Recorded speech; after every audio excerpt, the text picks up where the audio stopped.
Assalamualaikum warahmatullahi wabarakatuh.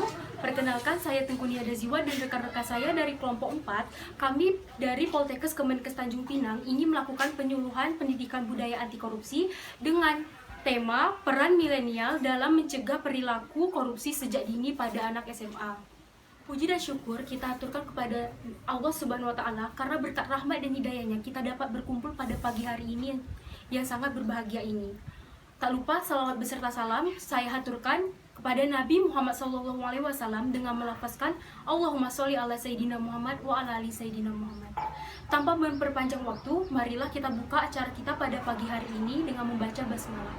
Bismillahirrahmanirrahim. Acara pertama, penyuluhan yang akan disampaikan oleh Kak Yopi Oktaviana Hasibuan. Kepada Kak Yopi, saya persilahkan.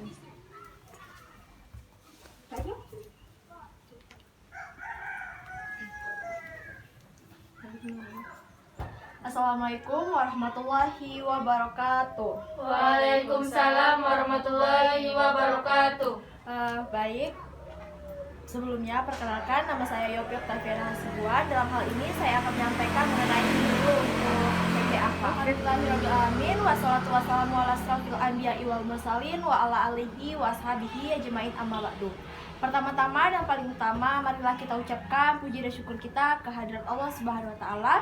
Karena berkat limpahan rahmatnya sampai hari ini kita masih diberikan kesempatan sehingga dapat bersama-sama berkumpul dalam rangka penyuluhan pendidikan budaya anti korupsi. Tidak lupa juga salat beriring salam kita hadiahkan kepada junjungan alam Nabi besar Muhammad SAW dengan senantiasa melafazkan Allahumma sholli ala Sayyidina Muhammad wa ala ali Sayyidina Muhammad. Baiklah, untuk tidak memperpanjang mukadimah, langsung saja kita mulai. Judul kita pada pertemuan kali ini yaitu peran milenial dalam mencegah perilaku anti korupsi sejak dini pada anak SMA. Sebelumnya sudah ada yang tahu pengertian korupsi itu apa? Oke, belum ada yang tahu ya.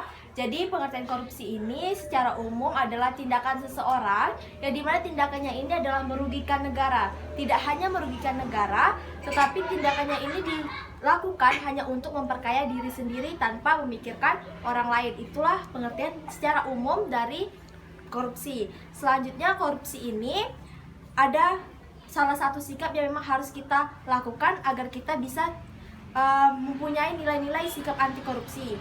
Dan juga di dalam korupsi ini berasal dari bahasa Inggris yaitu corruption, dan berasal dari bahasa Belanda yaitu korupti, yang dimana bahasa Belanda inilah yang diadopsi menjadi korupsi di dalam bahasa Indonesia. Itu asal-usul dari bahasa korupsi. Oke, selanjutnya kita akan melanjutkan dengan pembahasan penyebab terjadinya korupsi. Penyebab terjadinya korupsi ini menurut Bonnie Hargen itu ada 3. Yang pertama adalah wilayah individu ya. Wilayah individu yang dimaksud ini adalah hasrat dari individu itu sendiri atau keinginan dan kesempatan yang ada di lingkungan sekitarnya yang mendorong individu ini untuk melakukan sikap korupsi tersebut. Selanjutnya adalah yang kedua, wilayah sistem. Wilayah sistem ini adalah sistem yang ada tidak sesuai dengan perilaku anti korupsi. Contohnya itu pada saat kita di lingkungan sekitar ada beberapa oknum-oknum yang mendukung kita supaya bisa melakukan korupsi tersebut. Yang ketiga adalah wilayah irisan dari individu dan sistem tersebut. Inilah yang disebut dengan seseorang yang dia melakukan korupsi itu awalnya tanpa ada niat. Jadi ini maksudnya ke dalam wilayah irisan individu dan sistem. Sampai sini sudah bisa dipahami? Nah ya, berarti wilayah penyebab terjadinya korupsi ada berapa? Ada 3, Kak. Ada 3 ya, berarti ada 3. Oke. Selanjutnya kita masuk pada materi inti yaitu peran milenial dalam mencegah perilaku anti korupsi. Ada 4. Yang pertama adalah pembentukan sikap anti korupsi. Pembentukan sikap anti korupsi ini dikhususkan pada anak milenial, khususnya adalah anak SMA, yang dimana pada masa-masa ini sangat masa-masa yang rentan. Contohnya pada saat kita di lingkungan sekolah, kita harus mampu menempatkan diri kita bagaimana caranya agar kita terhindar dari perilaku korupsi tersebut, dan juga supaya relevan dengan kondisi yang ada di sekitarnya. Kedua adalah membangun sikap anti korupsi di internal organisasi. Di sini ada yang ikut organisasi? Saya, Kak. Oh iya, sebagai apa? OSIS, Kak. OSIS ya? Oke.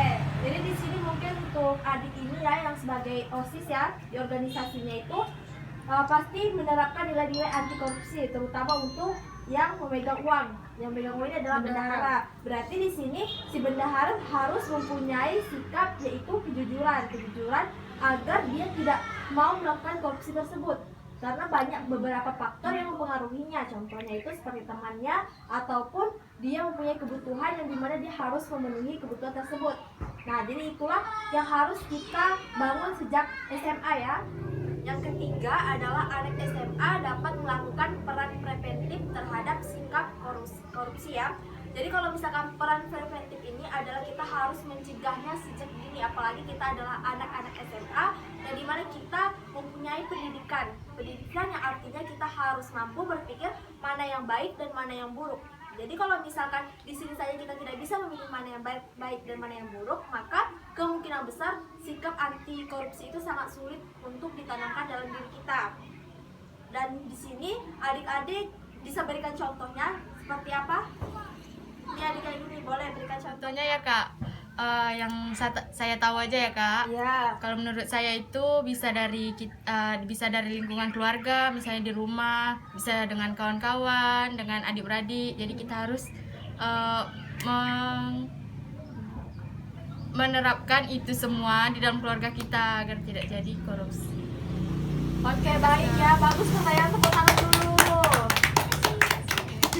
Yang keempat, kaum milenial khususnya anak SMA ini harus dapat melakukan sikap investigatif terhadap perilaku atau pelaku dari tindak korupsi tersebut. Contohnya seperti ini, jika adik-adik ditawarkan oleh seseorang untuk diberikan uang supaya keinginan atau kebutuhannya tercukupi, berarti yang harus dilakukan oleh adik-adik adalah menolaknya. Contohnya misal nih, adik-adik diberikan oleh temannya uang untuk mengerjakan PR ataupun sejenisnya. Berarti sikap yang harus dilakukan adalah menolak. Agar apa? Agar dari hal-hal kecil untuk menjadi hal besar itu tidak terjadi dalam hal korupsi seperti itu. Di sini adik-adik semua sudah paham mengenai peran milenial apa saja yang harus kita terapkan dalam kehidupan sehari-hari? Sudah Sudah ya.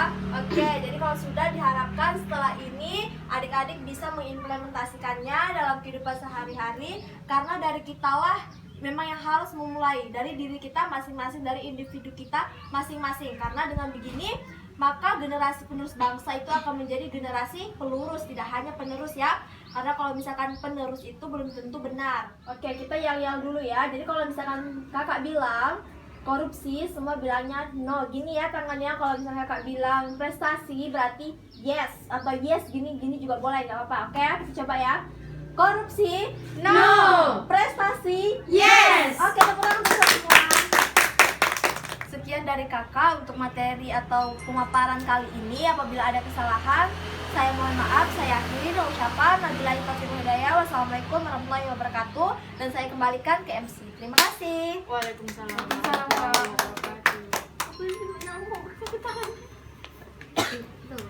Baiklah, terima kasih Kak Yopi atas pemaparannya. Semoga materi yang disampaikan oleh Kak Yopi dapat kita terapkan di kehidupan sehari-hari. Saya selaku MC mohon maaf apabila ada kesalahan kata, karena yang salah datangnya dari diri saya sendiri dan yang benar datangnya dari Allah Subhanahu wa taala. Saya ucapkan wabillahi taufiq wal hidayah. Wassalamualaikum warahmatullahi wabarakatuh.